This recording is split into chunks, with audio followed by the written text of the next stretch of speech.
একলা বা পাড়িয়া ফল কতই বিলাইব, একলা উঠাইয়া দিতে হয় পরিশ্রম, আমি আজ্ঞা দিনু এই ফল দাও যারে তারে। কোন ফল?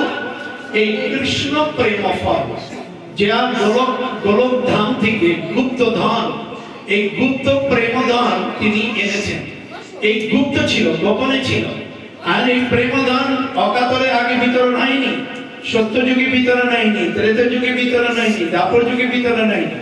কিন্তু কলির এই দুর্দশা দেখে শ্রীকৃষ্ণ স্বয়ং তিনি চৈতন্য রূপ ধারণ করে তিনি এই জগতে গোলক থেকে গুপ্ত ধন সেটা এনে আমাদের কাছে বিতরণ করে বললেন, যদি তোমরা এটা গ্রহণ করো তাহলে তোমরা এই বদ্ধ দশা থেকে মুক্ত হতে পারবে।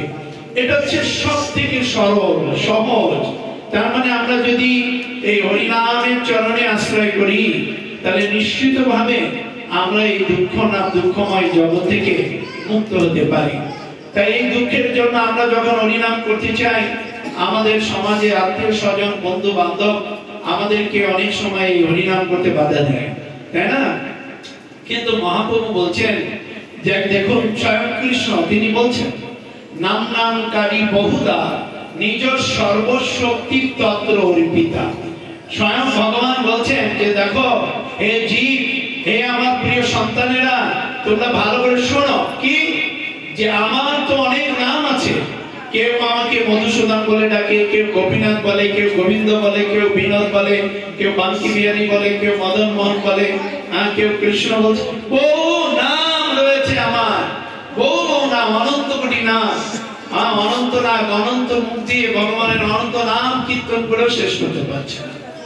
তো এই ভগবানের এই অনন্ত নাম, এই নাম উচ্চারণ করলে, সমস্ত নামও যদি আমরা করি তাতে যে ফল পাবো, স্বয়ং ভগবান বলছেন আমার এই সমস্ত নামের শক্তি, সমস্ত নামের শক্তি আমি একটা নামের মধ্যে রেখে দিলাম। কোন নাম? নাম নামকারী বহুদা। আমার বহু নাম আছে, কিন্তু আমি এই বহু নামের মধ্যে একটা নাম। কোন নাম? কৃষ্ণ।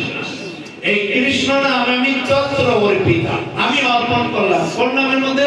সমস্ত নামের শক্তি আমি কৃষ্ণ নামের মধ্যে অর্পণ করলাম, অর্থাৎ কৃষ্ণের মধ্যে অর্পণ করলাম। এই নাম, তাহলে এই নাম আমাদের কত গুরুত্বপূর্ণ। আমরা অন্যান্য নাম করে যা ফল পাবো, শুধু একবার কৃষ্ণ করলে তাই ফল পাবো, তাই না? দেবাদিদেব মহাদেব পদ্মপুরাণের একটা শ্লোক উদ্ধৃতি করে বলছেন, যদি তুমি বিষ্ণু বিষ্ণু বিষ্ণু বিষ্ণু বিষ্ণু, আমরা সকালে যখন ভগবানের কাছে যাই, মন্দিরে যাই, তখন নিজেরা কি করি? আচমন করি না? পবিত্র হওয়ার জন্য শ্রী বিষ্ণু শ্রী বিষ্ণু শ্রী বিষ্ণু করি না? 3 বার সবাই করি, করি না? শ্রী বিষ্ণু কয়বার করি? 3 বার করি। আর দেবাদিদেব মহাদেব, মহাদেবকে আপনারা ভালোবাসেন তো? মহাদেবকে ভালোবাসতে হবে। তিনি পরম বৈষ্ণব, বৈষ্ণব যথার্থ। সেই বৈষ্ণব বলছেন, দেবাদিদেব মহাদেব শিব বলছেন, যদি এরকম তুমি বিষ্ণু বিষ্ণু বিষ্ণু বিষ্ণু বিষ্ণু এভাবে 1000 বার করো, কতবার? 1000 বার করো। আর 1000 বার করতে তোমার সময় লাগবে 30 মিনিট, অর্থাৎ আধা ঘন্টা সময় লাগবে। এই আধা ঘন্টা ধরে তুমি বিষ্ণু বিষ্ণু বিষ্ণু করলে যে ফল পাবে, শুধুমাত্র একবার রাম উচ্চারণ করলে সেই ফল পাবে। হরি বল। আচ্ছা আপনারা বলুন, এখন কোন নাম করবেন? বিষ্ণু করবেন না রাম করবেন? এখন আপনারা অনেকে বলবেন আমি তো জয় শ্রীরাম বলবো না, কারণ বিজেপি হয়ে যাবো। না, এটা বিজেপির নাম না, এটা হচ্ছে স্বয়ং ভগবান রামচন্দ্র বলরাম, সর্ব আনন্দদায়ক, যিনি আমাদের বল শক্তি আনন্দ দান করেন। সেই নাম। অবশ্য ওরা ওই নাম করে কিনা আমি জানি না, হয়তো ওই নামই বলে নাকি। ঠিক আছে, হরে কৃষ্ণ, জয় শ্রী প্রভুপাদ কি। তাহলে আমরা এই বিষ্ণু বিষ্ণু আধা ঘন্টা ধরে করলে যে ফল পাবো, একবার মাত্র রাম উচ্চারণ করলে সেই ফল পাবো। তারপরে বললেন 3 বার রাম উচ্চারণ করলে যে ফল পাবো। 3 বার রাম রাম বলতে যে সময় হবে, করলে যে ফল পাবো, অথবা 3000 বার বিষ্ণু বিষ্ণু করলে। কতবার? 3000 বার। প্রতিদিন যদি আপনি পবিত্র হওয়ার জন্য 3 বার বিষ্ণু বিষ্ণু করেন, আর 3000 বার করতে কতদিন লাগবে আপনার? 1000 দিন। 1000 দিন ধরে আপনি পবিত্র হওয়ার জন্য বিষ্ণু বিষ্ণু বিষ্ণু 3 বার করে করেছেন প্রতিদিন, তার 1000 দিন এই বিষ্ণু বিষ্ণু করে যে ফল পেয়েছেন, আর মাত্র একবার কৃষ্ণ বললে আপনি সেই ফল পাবেন। তাহলে কোনটা করবেন সবাই? কৃষ্ণ। জোরে বলুন, কোনটা করবেন? কৃষ্ণ। কৃষ্ণ। আরে আপনারা বলছেন না, এই সুযোগ আর কোনদিন পাবেন? কি পাবেন আপনারা?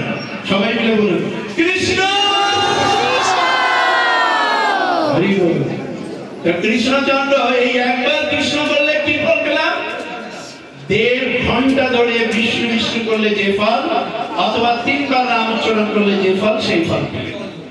আর ওই যেটা মরার সময় আপনারা যে হরি নাম করেন, এই কৃষ্ণের সাথে তার প্রিয় ভক্ত রাধারানীর নাম হরে, হরে মানে হচ্ছে কি? হর হচ্ছে, হর মানে হচ্ছে রাধারানী। শিবের এক নাম হর আছে, কিন্তু অনেকে মনে করে শিব, আর কৃষ্ণ আর রাম মানে মনে করে যে ব্রহ্মা, মনে হয় ব্রহ্মা বিষ্ণু শিব এরকম করা হয়, কিন্তু না।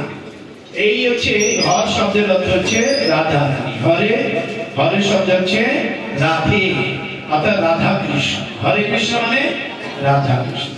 এই রাধা হচ্ছে শ্রীমতী রাধারানী, হচ্ছে কৃষ্ণের অন্যতম একজন প্রিয় ভক্ত।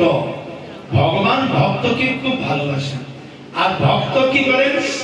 ভগবানকে ভালোবাসেন, তাই না? ভগবান দুইজনের মধ্যে যুদ্ধ হয়। কি যুদ্ধ? বাক যুদ্ধ। হ্যাঁ, যে তুমি শ্রেষ্ঠ। ভক্ত বলে না তুমি শ্রেষ্ঠ, আর ভক্ত ভগবান বলে না না তুমি শ্রেষ্ঠ। এই দুইজনে সবসময় লড়াই চলতে থাকে। ভগবান ভক্তের সেবা করে আনন্দ পান, আর ভক্ত ভগবানের সেবা করে আনন্দ পান। বুঝতে পারছেন? এক সময় এই জগন্নাথ পুরীতে রঘুদাস নামে একজন